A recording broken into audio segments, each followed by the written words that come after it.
हमारे एक तरफ है कालोस टीम जिसने एस को रनर अप बनाया, एक बॉन्ड एवोल्यूशन से मिलाया और बहुत ही बड़े बड़े फीट को हासिल करने में बहुत ज़्यादा मदद की।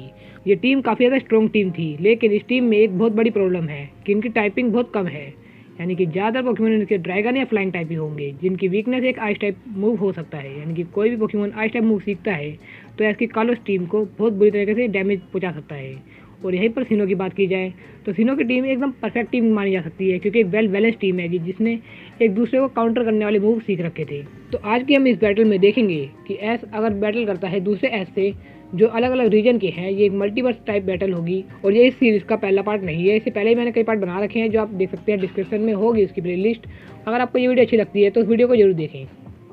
तो ये 6-on-6 बैटल होगी जिसमें एक पोकेमोन दोबारा नहीं आ सकता और एक पोकेमोन अपने अपोनेंट से तभी लड़ सकता है जब उनके अंदर कुछ ना कुछ सिमिलरिटीज मेल जोल खाती होगी।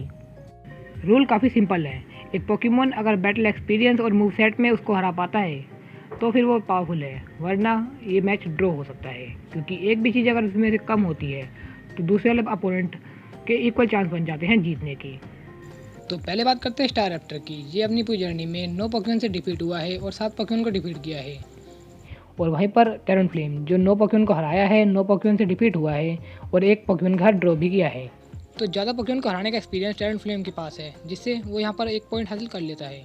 बात करी जाए इनके मूव सेट की तो ये काफ़ी ज़्यादा वैरायटी के मूव रखता है टैरनफ्लेम, तो वहीं पर स्टारएप्टर काफ़ी ज़्यादा पावरफुल मूव भी रखता है। लेकिन इन ये दोनों ही एक दूसरे पे कोई टाइप एडवांटेज नहीं रखते, जिससे यहाँ पर किसी को पॉइंट नहीं मिल सकता, यानी कि दोनों के मूव एक दूसरे पे एक इक्वली इफेक्टिव रहेंगे, जिससे यहाँ पर विजेता टैरनफ्लेम बन जाता है, क्योंकि उसने ज़्यादा अच्छी परफॉर्मेंस दी थी अपने एनिमे सीरीज़ में। तो यानी कि उसके पास ज़्यादा एक्सपीरियंस होगा जीतने का स्टारएप्टर के खिलाफ।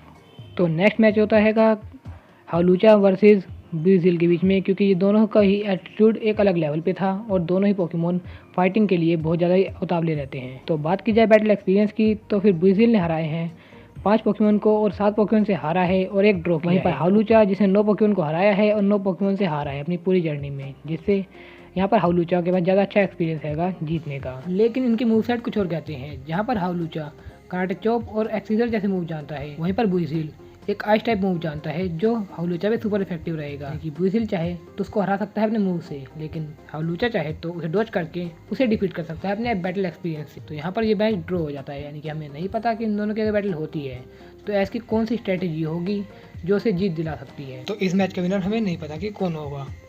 तो नेक्स्ट मैच होने वाला है एक अंडररेटेड पोकेमोन के बीच में, यानी कि जो फ्लाइंग टाइप हैं और थोड़े वीक हैं, स्टार्टिंग से ही हारते आए हैं, लेकिन उन्होंने एक ऐसे पोकेमोन को हराया है जिसे हराने की सोच भी नहीं सकते थे।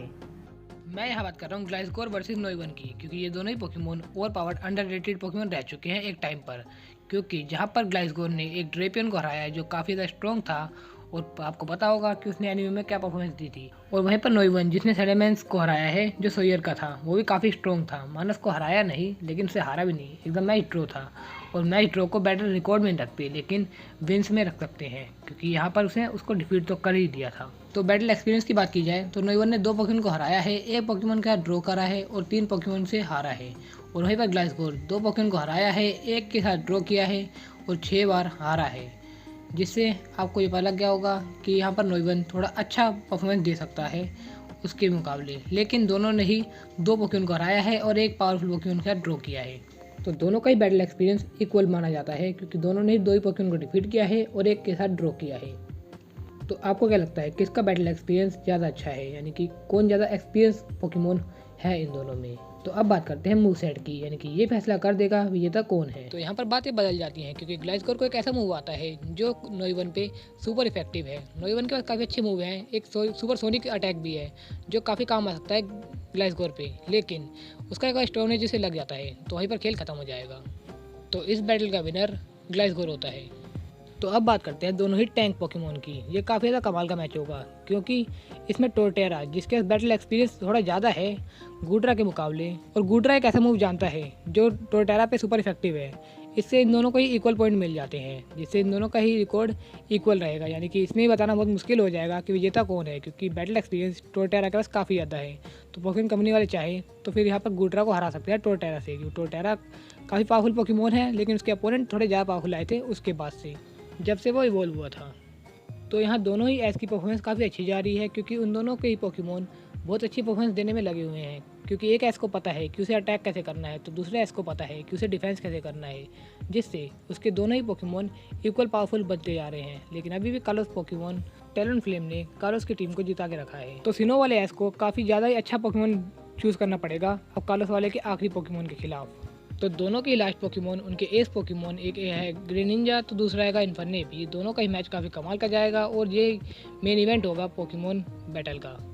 तो इन दोनों ही पोकेमोन के लिए काफ़ी ज़्यादा अनफेयर रहेगा अगर इन दोनों को सिर्फ 2 ही पॉइंट से हमने जज कर दिया कि कौन ज़्यादा पावरफुल पोकेमोन होगा। तो इसके लिए मैंने एक स्पेसिफिक वीडियो पहले ही बना रखी है जो आपको एंड स्क्रीन पे देखने को मिल जाएगी। अगर आपको वीडियो अच्छी लगी तो लाइक करना, अगर ना लगी हो तो कमेंट करके ज़रूर बताना कि आपको क्या अच्छा नहीं लगा, क्योंकि अब डिसलाइक करने का कोई फ़ायदा नहीं है आपका। तो अब बात करते हैं रेड बैटल की, यानी कि अब 6on6 पूरी टीम आ रही है कि बैटल करने। और उनकी बैटल परफॉर्मेंस देखने से पहले हम पहले देख लेते हैं उनका एक्सपीरियंस कितना है कि उन्होंने कितने ज़्यादा पोकेमोन को हराया है पूरी टीम ने। तो सिनो की टीम ने हराया है 56 पोकेमोन को और हारे हैं 51 बार। और वहीं कार्लोस टीम जो 64 बार जीती है और 36 बार ही हारी है, जिससे हमें ये पता लग जाता है कि वो हारी कम है और जीती ज़्यादा है। तो रेड बैटल में कोई भी पोकेमोन किसी से लड़ाई कर सकता है, एक साथ 2 पोकेमोन भी एक पोकेमोन को डिफीट कर सकते हैं। तो पहले देखते हैं कार्लोस वाली टीम को कि कार्लोस की टीम में से कितने पोकेमोन को डिफीट किया जा सकता है उनके ज़्यादा से ज़्यादा पोकेमोन से। पहले बात करते हैं गूड्रा की। गूड्रा की टाइपिंग है ड्रैगन टाइप, जिसे बुइजिल, आइस बीम, आइस पंच या फिर आइस एक्वा जेट जैसे मूव से डिफीट कर सकता है। और यहाँ पर गिब्बल भी आ जाता है, क्योंकि गिब्बल भी उसी टीम का हिस्सा है जिस टीम में कितने पोकेमोन आ सकते हैं। ऐस ने उधर नहीं पकड़ा तो ऐस की गलती है, यानी कि गिब्बल भी एक ऐसा पोकेमोन है जो गूड्रा को हरा सकता है। तो दूसरा है नोइवन, जिसे ग्लाइसगोर और बुइजिल हरा सकते हैं। तो तीसरा है टैलेंटफ्लेम, जिसे ग्लाइसगोर और बुइजिल हरा सकते हैं। तो लास्ट है हाउलूचा, जिसे ग्लाइसगोर, स्टारएप्टर और बुइजिल तीनों ही हरा सकते हैं। तो आखिर बचता है ग्रेनिंजा, जिसको सबसे ज़्यादा टाइप एडवांटेज का लॉस होने वाला है, क्योंकि उसे ग्लाइसगोर हरा सकता है, टोरटेरा हरा सकता है, स्टारएप्टर हरा सकता है और इन्फर्नेप भी हरा सकता है। सिनो की टीम में 2 पोकेमोन ऐसे हैं जो ज़्यादातर टीम पे भारी पड़ सकते हैं, और सारे पोकेमोन अगर सिनो वाले चाहें तो डिफेंस करके उनको वहां तक मूव पहुंचा सकते हैं जो उस अपोनेंट को लगना चाहिए, और ये सिनो वाला एस कर सकता है। तो अब बात करते हैं कार्लोस वाले एस की कि कार्लोस वाला एस कैसे जीत सकता है सिनो वाले एस से। तो पहले बात करते हैं टोरटेरा की। टोरटेरा के ऊपर आपको बताइए गूड्रा सुपर इफेक्टिव रहेगा 4 टाइम, क्योंकि उसके आइस टाइप मूव है। और इतना ही नहीं, उसकी आधी टीम जो फ्लैंक टाइप मूव मार सकती है वो सभी इस पर सुपर इफेक्टिव रहेगी। और हाउलूचा, जिसको एक एक्सीजर आता है, जिससे वो भी टोरटेरा पे सुपर इफेक्टिव रहेगा। तो नेक्स्ट है ग्लाइसगोर, जिसपे वाटर और आइस टाइप के मूव बहुत ज़्यादा इफेक्टिव रहेंगे, जिसे गूड्रा अकेला हैंडल कर सकता है। और नेक्स्ट है स्टारएप्टर, जिसपे भी रॉक और आइस टाइप के मूव इफेक्टिव रहेंगे, यानी कि एस की कोई टीम में ऐसे मेंबर नहीं है गूड्रा के अलावा जो इनको हरा सकता है। तो गूड्रा वहाँ पर बचेगा एंड में, और यहाँ बचेगा बुइजिल, क्योंकि इन्फर्नेप की भी काफ़ी ज़्यादा वीकनेस आपको दिखेगी, जैसे कि फ्लैंक टाइप जो एस की आधी टीम है, और वाटर टाइप जो एस के पास है एस पोकेमोन के नाम पे ग्रेनिंजा। लेकिन बुइजिल के लिए कोई भी मूव सुपर इफेक्टिव नहीं है। बुइजिल को हराने के लिए स्ट्रेंथ का ही इस्तेमाल करना पड़ेगा, यानी कि हाउलूचा को बुइजिल से 1-on-1 लड़के ही जीत सकता है, वरना वो भी हार जाएगा, क्योंकि इस पर टाइप एडवांटेज नहीं है बुइजिल की तरह। तो यहाँ पर विजेता होती है सिनो टीम अगर रेड बैटल होती है तो, क्योंकि उनकी टीम में ज़्यादा टाइपिंग नहीं थी, जिस कारण से उनके कुछ पोकेमोन हार सकते हैं। लेकिन सिनो की टीम में काफ़ी वैरायटी के टाइपिंग और काफ़ी अच्छे अच्छे मूव भी थे जो उन्हें हराने के लिए काबिल तारीफ रखते हैं। तो गाइस, आपको कैसा लगा वीडियो आप कमेंट कर सकते हैं। अगर सिंगल बैटल होती है तो कार्लोस टीम बेस्ट है, लेकिन अगर रेड बैटल करनी है यानी कि वॉर लड़नी है तो फिर तीनों टीम को एस को ले जाना चाहिए ज़्यादातर जगह पे।